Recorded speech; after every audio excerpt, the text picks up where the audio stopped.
அஸ்ஸலாமு அலைக்கும். இன்றைக்கி நான் வந்து என்ன செய்ய போகிறேன் அப்படின்னு பார்த்தீங்கன்னா, உருளைக்கிழங்கு சேர்த்து பிரியாணி மாதிரி ஒரு ரைஸ் தாங்க செய்ய போகிறேன். அது எப்படி செய்யுதுன்னு சொல்லிட்டு பார்க்கலாம். ஃபஸ்ட்டு அதுக்கு வந்து தேவையான பொருட்களை வந்து பார்த்துடலாம். நான் வந்து ஒரு 150 வெங்காயம், இந்த வெங்காயத்தை வந்து நான் வந்து கட் பண்ணல, மிக்சியில் வந்து கொஞ்சம் திரிச்ச மாதிரி எடுத்திருக்கேன். அதாவது ரொம்ப நைஸாக இருக்கக்கூடாது, இந்த மாதிரி இருக்கணும், பார்த்துக்கோங்க. நல்லா இந்த மாதிரி எடுத்து வச்சுருக்கேன். அடுத்து 3 பச்சை மிளகாய் வந்து நான் வந்து எடுத்திருக்கேன். ஒரு அரை ஸ்பூன் பட்டை லவங்கம் ஏலக்காய் தூள். லெமன் வந்து வேணா சேர்த்துக்கோங்க, இல்லைன்னா வேண்டாம். ஒரு ஸ்பூன் லெமனு. அடுத்து 2 தக்காளி. இந்த தக்காளி 2 நல்லா நைஸாட்டு மிக்சியில் வந்து அரைச்சி எடுத்துக்கணும். அடுத்து வந்து ஒரு 50 கிராம் இஞ்சி பூண்டு பேஸ்ட்டு, ஒரு 70 கிராம் தயிர், கட்டியான தயிர் எடுத்துக்கோங்க. அடுத்து வந்து ஒரு 200 கிராம் உருளைக்கிழங்கு. இந்த உருளைக்கிழங்கு தோல் வந்து சீவிட்டு இந்த மாதிரி கட் பண்ணி எடுத்து வச்சுருக்கேன், கொஞ்சம் பெருசாட்டு. அடுத்து வந்து மல்லி புதினா. இந்த மல்லி புதினா வந்து நல்லா வாஷ் பண்ணிவிட்டு இதை வந்து நல்லா கட் பண்ணிக்கணும், பொடிசாக கட் பண்ணி எடுத்து வச்சுக்கணும் இதை வந்து. அடுத்து வந்து அரிசி வந்து நான் வந்து புல்லட் அரிசி வந்து எடுத்திருக்கேன். இது வந்து ஒரு 300 கிராம் நான் வந்து எடுத்திருக்கேன். இந்த அரிசியை வந்து ஒரு 10-15 நிமிஷம் நல்லா ஊற வச்சுக்கணும். இதை வாஷ் பண்ணிட்டு நல்லா ஊற வச்சு எடுத்து வச்சுக்கணும். இதில் ஒரு ஸ்பூன் கஸ்தூரி மேத்தி வந்து எடுத்திருக்கேன். நான் வந்து ஒரு ஸ்பூன் கஸ்தூரி மேத்தி போட்டால் நல்லா இருக்கும் டேஸ்ட் வந்து. அதுக்காண்டி ஒரு ஸ்பூன் கஸ்தூரி மேத்தி வந்து நான் வந்து எடுத்திருக்கேன். இப்போ இந்த தக்காளி வந்து நல்லா நைஸாக அரைச்சிக்க போகிறேன். நான் வந்து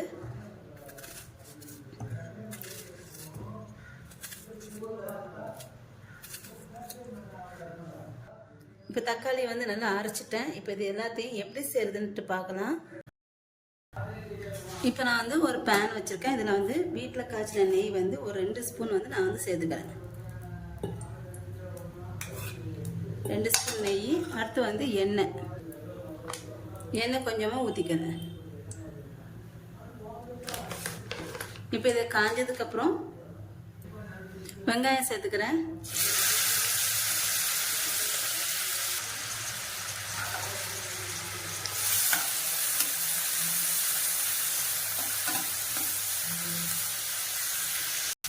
இந்த வெங்காயம் வந்து கொஞ்சம் வதங்கினதுக்கப்புறம் 2 பச்சை மிளகாய் சேர்த்துக்கிறேன்.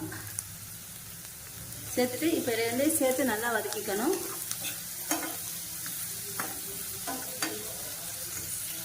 இப்போ வெங்காயம் வந்து நல்லா வதங்கிடுச்சு. இப்போ இதில் வந்து பட்டை லவங்கத்தூள் வந்து போட்டுக்கிறேன்.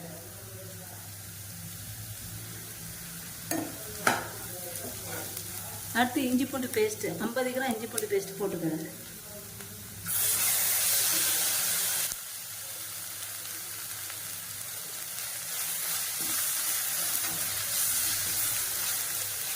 இஞ்சி பூண்டு பேஸ்ட் வந்து அந்த பச்சை வாசனை போக வதக்கிக்கணும். இப்போ இதில் வந்து மல்லி புதினா வந்து சேர்த்துக்கிறேன்.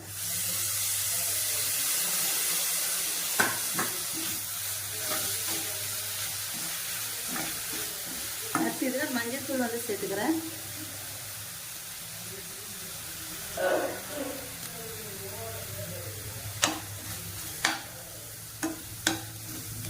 அடுத்து மிளகாத்தூள் சேர்த்துக்கிறேன்.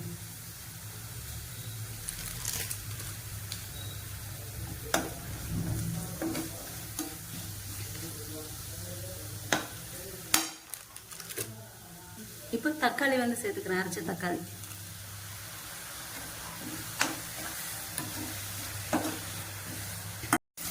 இப்போ தக்காளி வந்து நல்லா வதங்கி மசாலா எல்லாம் வதங்கினதுக்கப்புறம் பச்சை வாசனை போனதுக்கப்புறம் இதில் வந்து நான் வந்து உருளைக்கிழங்கு வந்து சேர்த்துக்கிறேன்.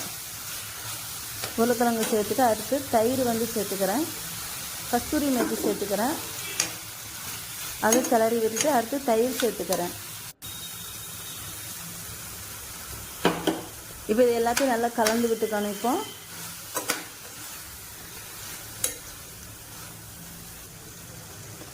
அடுத்து இதில் வந்து நான் வந்து தண்ணி வந்து ஊற்றிக்கிறேன். இது தயிர் உருளைக்கிழங்கு போட்டு உருளைக்கிழங்கு வந்து கொஞ்சம் வெந்ததுக்கப்புறம் நான் வந்து தண்ணி வந்து சேர்த்துக்கிறேன். 1 கப் அரிசினா 2 கப்பு தண்ணி.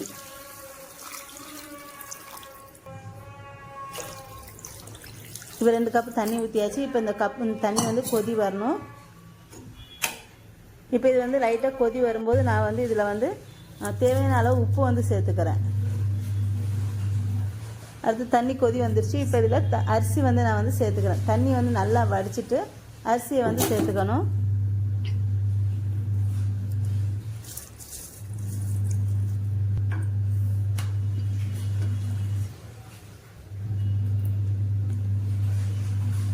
இப்போ கலந்துட்டு இது வந்து நான் வந்து மூடி வச்சிடுறேன்.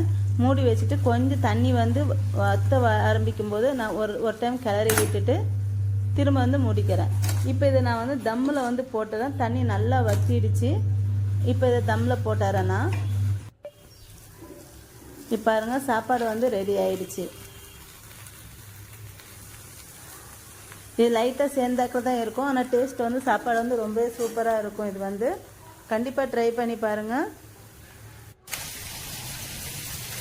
என்னோட இந்த வீடியோ உங்களுக்கு பிடிச்சிருந்தா லைக் அண்ட் கமெண்ட் ஷேர் பண்ணிக்கோங்க. என்னோட சேனலை மறக்காமல் சப்ஸ்கிரைப் பண்ணிக்கோங்க.